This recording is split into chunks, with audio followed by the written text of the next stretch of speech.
तो ये Iran Israel ने पूरे दुनिया के स्टॉक मार्केट की ठोक रखी है। जितने भी इन्वेस्टर हैं उनके सारे पोर्टफोलियो लाल हो चुके हैं पूरे वर्ल्ड वाइड इंक्लूडिंग इंडिया। और आपने आज पूरा का पूरा ब्लड बाथ तो देख ही लिया होगा।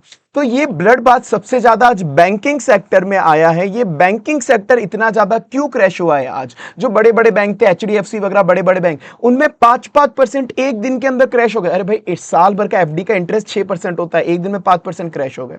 तो क्या ये बैंकिंग सेक्टर के शेयर जो आज क्रैश हुए हैं वो बहुत बड़ी अपॉर्चुनिटी है या ट्रैप है? आइए पूरा डिटेल में एनालाइज करते हैं क्यों बैंकिंग सेक्टर शेयर गिरे हैं, और इंक्लूडिंग जहां पे अपॉर्चुनिटी है वहां पे टॉप 5 बैंकिंग शेयर मैं आपको बताऊंगा जो फंडामेंटली स्ट्रॉन्ग बैंकिंग शेयर्स है, और आपको इन्वेस्टमेंट कहीं पे करना भी चाहिए या नहीं करना चाहिए ये भी अपन डिस्कस करेंगे। तो आइए वीडियो शुरू करते हैं। तो सबसे पहले मैं आपको बताता हूं कि ये बैंकिंग सेक्टर के शेयर्स गिरे क्यों है। देखो, आपको इतना तो बेसिक पता है कि ऑयल की प्राइस बढ़ रही है लड़ाई की वजह से, जो भी वॉर हो रही है। तो ऑयल की प्राइस बढ़ने की वजह से क्या होता है, इन्फ्लेशन बढ़ती है, मतलब महंगाई बढ़ जाती है। महंगाई कैसे बढ़ती है? ऑयल की प्राइस बढ़ने से सब चीजें महंगी हो जाती है, क्योंकि ऑयल चाहिए होता है ट्रांसपोर्टेशन के लिए। पूरी इंडस्ट्री को ट्रांसपोर्ट कर रही है कोई भी चीज। आपको कोई भी, लेट से आपको मोबाइल दिल्ली से मुंबई ट्रांसपोर्ट करना है, तो दिल्ली से मुंबई मोबाइल ट्रांसपोर्ट करना है तो ट्रांसपोर्टेशन के अंदर ऑयल तो लगेगा, पेट्रोल डीजल तो लगेगा।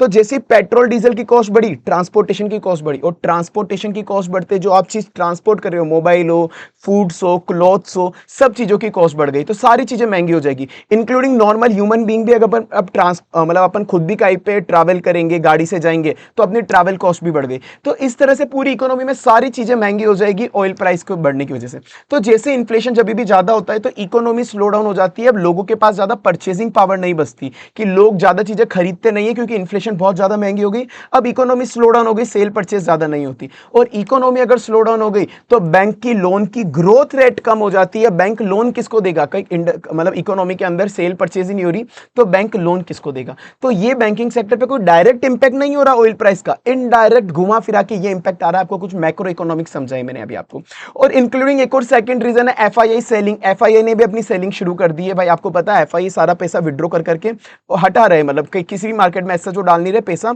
निकाल रहे हैं एफआईआई। मतलब स्पेसिफिक बैंक का नहीं बोल रहा, हर जगह से पैसा निकाल रहे हैं। तो ये जो एफआईआई वगैरह जो सेल कर रही है या फिर जो इनडायरेक्ट इंपैक्ट है, ये बैंक पे कोई डायरेक्ट इंपैक्ट नहीं है कि जिससे डायरेक्ट अभी प्रॉफिट कम हो जाएगा, नहीं। ये अपन ने अज्यूम करा है कि अगर फ्यूचर में ऐसा होगा तो मतलब क्या, मतलब जो इन्वेस्टर ने अज्यूम करा है कि फ्यूचर में ऐसा होगा तो ये होगा। और एक और फैक्टर मैं आपको समझाता हूं, आरबीआई की इंटरेस्ट रेट पॉलिसी। क्योंकि जैसे मैंने आपको बताया कि अगर ऑयल की प्राइस बढ़ गई तो इन्फ्लेशन बहुत ज्यादा हो जाएगा, इन्फ्लेशन महंगा हो जाएगा, ये मैंने आपको मतलब सब चीजें महंगी हो जाएगी। तो इन्फ्लेशन कंट्रोल करने के लिए आरबीआई पता क्या करता है, आरबीआई अपनी रेपो रेट को इंक्रीज कर देता है। मतलब रेपो रेट इंक्रीज ही रखता है, वो कम नहीं करेगा, रेपो रेट ज्यादा रखेगा। रेपो रेट क्या रेट होती है? जिस रेट पे आरबीआई लोन देता है बैंक को, लेट से एचडीएफसी बैंक आरबीआई लोन देता है एचडीएफसी बैंक को, उसको कहते हैं रेपो रेट। तो लेट से आरबीआई अब पहले एचडीएफसी बैंक को लोन देता था 6% पे, अब आरबीआई एचडीएफसी बैंक को लोन देगा एग्जांपल के लिए 7% पे।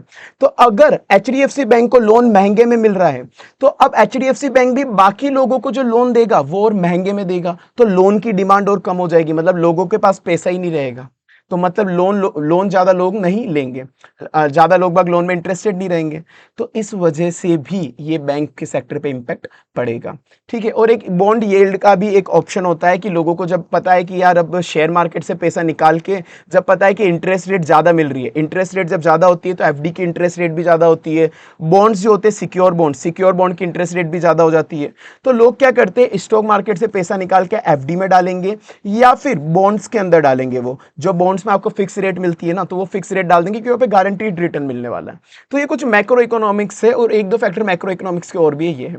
तो क्या इसका अभी आपको कोई भी अभी तक बैंक पर डायरेक्ट इंपैक्ट अभी देखने को मिला? नहीं, अभी कोई भी बैंक पर डायरेक्ट इंपैक्ट नहीं है। ये सब हमने फ्यूचर में सोचा है कि अगर ऐसा ऐसा होगा, तो इन्वेस्टर पहले ही सोच चुका है कि अगर ऐसा ऐसा होगा तो ऐसा ऐसा हो जाएगा। तो उस चक्कर में पूरे बैंकिंग सेक्टर की ठुक गई, बाकी सारा इनडायरेक्ट इंपैक्ट है। बैंक के प्रॉफिट वगैरह पे अभी तक कोई भी डायरेक्ट इंपैक्ट नहीं पड़ा।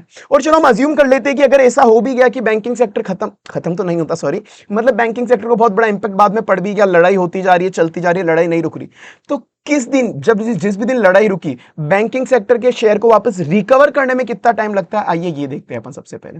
तो कुछ हिस्टोरिकल डाटा बताता हूं कि पहली ये लड़ाई कोई पहली बार तो हुई नहीं है, मतलब जो ग्लोबल टेंशन है पहले भी बहुत बार हुआ है ये सब चीजें, मतलब जब मार्केट क्रैश हुआ है। एक एग्जांपल 2020 कोविड का मैं आपको बताता हूं। 2020 कोविड के अंदर जब ग्लोबल लॉकडाउन हुआ था, मतलब लॉकडाउन में पूरी इकोनॉमी रुक गई थी, एक तरह से इकोनॉमी में सेल परचेस वगैरह कुछ भी नहीं हो रही थी, इकोनॉमी पूरी स्लो डाउन हो गई थी।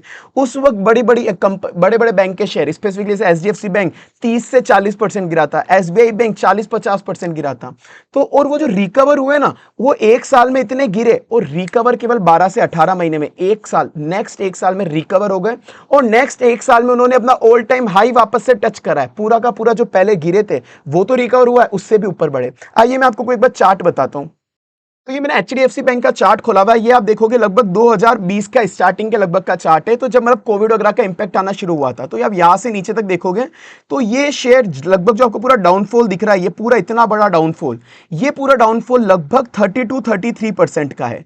32 से 33% शेयर गिरा था इसका कुछ 7-8 महीने के अंदर, एक साल के अंदर अंदर मान लेते हैं अपन, तो चलो ठीक है।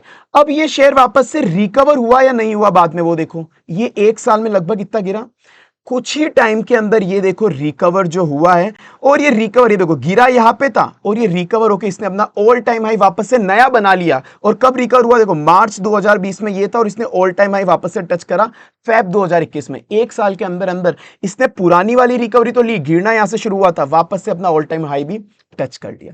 तो ये सब इकोनॉमी के अंदर शेयर मार्केट में सब चलता रहता है। जो लोग शेयर मार्केट में नए वो बहुत ज्यादा घबरा रहे हैं, और जो लोग पुराने हैं जिनको पता है कि ये सब चलता रहता है, वो लोग थोड़ा रिलैक्स बैठे हैं और पैसा और ज्यादा इन्फ्यूज कर रहे हैं, क्योंकि जब मार्केट क्रैश है उस वक्त पैसा इन्फ्यूज करोगे। हालांकि किसी को नहीं पता इसका बॉटम कहां पे कब कितना गिरेगा, किसी को नहीं पता, वो सब वॉर की सिचुएशन पर डिपेंड करेगा। पर अगर आपने सही जगह पे पैसा डाला है फंडामेंटली स्ट्रॉन्ग कंपनीज पे, तो फिर वो जिंदगी मतलब वापस से ग्रो होगी छोटी मोटी कंपनी में नहीं, फंडामेंटली स्ट्रॉन्ग कंपनीज में। सेम वो का वो एग्जांपल 2008 के अंदर भी एक ग्लोबल क्राइसिस आई थी, और वो ग्लोबल क्राइसिस बैंक की वजह से ही हुई थी। उस वक्त भी एसबीआई बैंक जैसा 65 से 70% गिर गया था उस वक्त एसबीआई बैंक। उसके बाद 2 से 3 साल में वो फुल्ली रिकवर भी हो गया और वापस से अपना ऑल टाइम हाई टच करा। तो अगर आप लॉन्ग टर्म इन्वेस्टर हो, डरने की जरूरत नहीं है। शॉर्ट टर्म इन्वेस्टर हो तो आपको हार्ट अटैक आते रहेंगे, आप हवन वगैरह कराते रहना अपने घर में, ठीक है। चलिए, और वैसे मैंने आपको ये एग्जांपल पहले भी बता दिया था निफ्टी का, कि ये कोई पहली बार क्रैश नहीं हुआ, पहले भी बहुत बार हुआ है। 2000-2001 के अंदर 14% 16% निफ्टी टूटा था, फिर वापस से 5 साल के अंदर उसने 200% का रिटर्न दे दिया, 30% गिरा 200% का रिटर्न दे दिया वापस से। 2008 में 51% गिरा था, वो जो ग्लोबल क्राइसिस मैंने आपको बताई। 2009 में 75%, वापस 17%। तो ये चलता रहता है, होता रहता है। और मैं आपको ये बोल रहा हूं लॉन्ग टर्म इन्वेस्टर तो ज्यादा डरने की जरूरत नहीं है। अच्छी अपॉर्चुनिटी होती है पैसा इन्फ्यूज करने की, मतलब मैं तो कर रहा हूं, वो आप पे डिपेंड करता है। पर फंडामेंटली स्ट्रॉन्ग कंपनीज में, किसी चिंदी कंपनी में, छोटी मोटी स्मॉल कैप को तो अभी दूर ही रखना, उनका कोई भरोसा नहीं है, ठीक है। तो अब अपन बात करते हैं top 5 fundamentally strong banking shares कौन से, जो केवल मैं एग्जांपल पर्पस के लिए बता रहा हूं कि जो मुझे ऐसा लगता है कि ये ठीक बैंक है, ये इनके शेयर बिना फालतू गिरते जा रहे हैं। आइए अपन उसकी बात करते हैं। पर उसके पहले अगर आपको वीडियो अच्छी लग रही है तो प्लीज एक बार लाइक कर देना, चैनल याद रख के सब्सक्राइब कर देना और बेल आइकन नोटिफिकेशन प्रेस कर देना, ताकि आने वाली वीडियोस आपको लगातार मिलती रहे। तो like, subscribe, bell icon notification पर प्रेस कर देना। अब अपन चलते हैं कुछ एग्जांपल्स ऑफ शेयर पे। तो ये केवल एग्जांपल पर्पस के लिए, this is not a buy और सेल एडवाइस, मैं कोई बाय सेल रिकमेंडेशन नहीं दे रहा हूं, केवल एग्जांपल पर्पस के लिए। जैसे एसबीआई बैंक अभी आप देखोगे गवर्नमेंट बैंक के अंदर सबसे टॉप पे चल रहा है। इवन जो टॉप फर्स्ट बैंक कौन सा है प्राइवेट सेक्टर में या सब में, एचडीएफसी बैंक, ये उसको भी बहुत चीजों में ओवरटेक कर चुका है ग्रोथ रेट के अंदर। मैं आगे बताता हूं। एक साल में जब तक सब कुछ सही चल रहा था ना, अभी इसने 60% रिटर्न दे दिया था एसबीआई बैंक ने, और 23 फरवरी से 9 मार्च तक 12% गिर गया। 9 मार्च के दिन आज एक ही दिन में लगभग अप्रोक्स 5% गिर गया है। तो एक दिन में 5% बहुत बड़ा होता है ये। और जहां पे बैंक, इसके फंडामेंटल आप देखोगे, फंडामेंटल बहुत स्ट्रॉन्ग है। रेवेन्यू प्रॉफिट इसके बहुत अच्छे लेवल पे ग्रो है, मतलब इसकी ग्रोथ रेट बहुत अच्छी चल रही है। रिटर्न ऑन इक्विटी 14% है, बहुत अच्छा है। डेट टू इक्विटी आपको देखना ही नहीं चाहिए, बैंकिंग सेक्टर में डेट टू इक्विटी कुछ काम का नहीं होता, क्योंकि बैंक का काम यही होता है लोगों से लोन लेना, मतलब डिपॉजिट लेना और लोगों को लोन देना। तो डेट टू इक्विटी इररिलेवेंट होता है।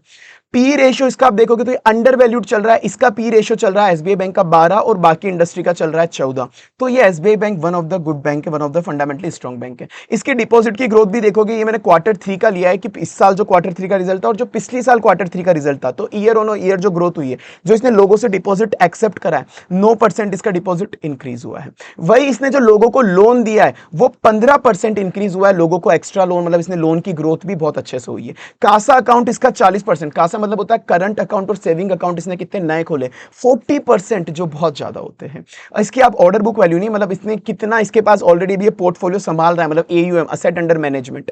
तो इसने जो लोगों को लोन दिए हुए हैं अभी 36 से 37 लाख करोड़ अभी तक के हाईएस्ट है इसके पास। टोटल बिजनेस जितना इसने टोटल डिपॉजिट लिया हुआ है लोगों से और जितना लोन दिया हुआ है टोटल मिला के वो 103 ट्रिलियन है। तो ओवरऑल ये बैंक बहुत ज्यादा ग्रोइंग मोड के अंदर है।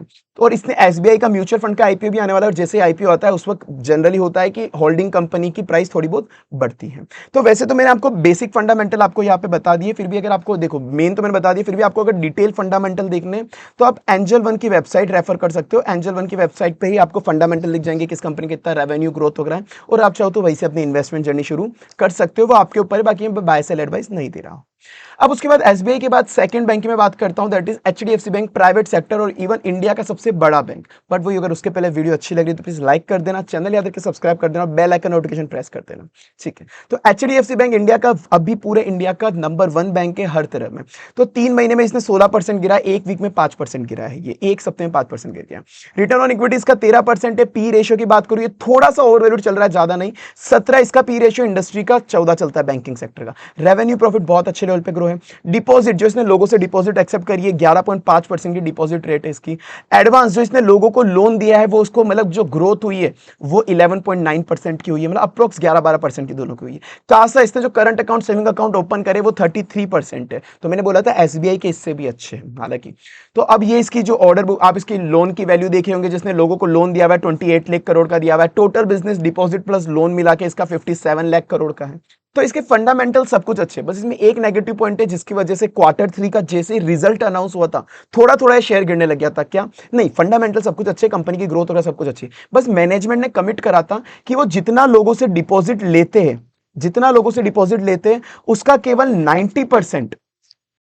90% ही ये लोगों को लोन देंगे, मतलब जितना डिपॉजिट लिया उसका 90% ही लोगों को लोन देंगे। पर इनका अभी तक 90% वाला रेशियो अचीव नहीं हुआ है, ये ज्यादा लोन दे रहे हैं, अभी भी लोगों को ज्यादा लोन दे रहे हैं। तो इसके कुछ लीगल कंप्लाइंस वगैरह होते हैं, वो ठीक है, वो मैंने अलग वीडियो में समझाया हुआ, एचडीएफसी की सेपरेट वीडियो, वो मैं अटैच कर दूंगा। तो बस एक ये छोटा सा रिस्की पॉइंट है, बहुत मेजर नहीं है, पर हाँ थोड़ा रिस्की पॉइंट तो है, जिसकी वजह से इसका शेयर गिरा था। बस एक चीज आपको ध्यान रखनी चाहिए। तो ये हो गया अपना एचडीएफसी, जो ये हो गया पूरा गवर्नमेंट सेक्टर का सबसे बड़ा बैंक एसबीआई, और ये पूरे इंडिया के सबसे बड़ा बैंक अभी एचडीएफसी। अब उसके बाद में बात करता हूं कि भाई देखो एसबीआई एचडीएफसी अच्छे लेवल पे बढ़ गए, उसके बाद नंबर आता है अपना बीओबी का।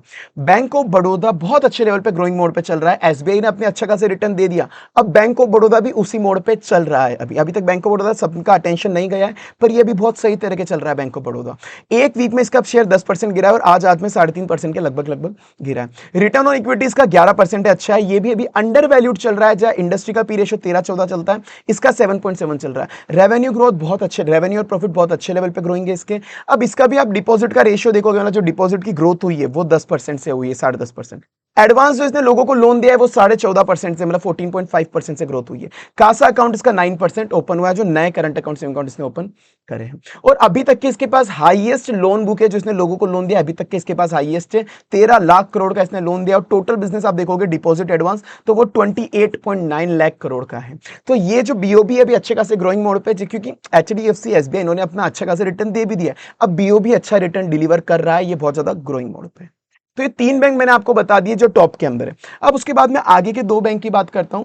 अब देखो एचडीएफसी ना इंडिया का नंबर 1 बैंक है, जो अच्छा खासा ग्रोथ रेट ऑलरेडी डिलीवर कर चुका है और अभी भी पोटेंशियल रखता है। पर 2 अभी ऐसे बैंक है जो अभी अच्छे खासे ग्रोइंग मोड पे। हमेशा होता है कि जो सेकंड और थर्ड नंबर पे बैंक होते हैं ना, कोई भी सेकंड या थर्ड नंबर की कंपनी है, वो अपने तेज भागने की कोशिश करती है, फर्स्ट वाले से आगे निकलने की कोशिश करती है, बहुत एक्सपोनेंशियली अपने आप को ग्रो करने की कोशिश करती है।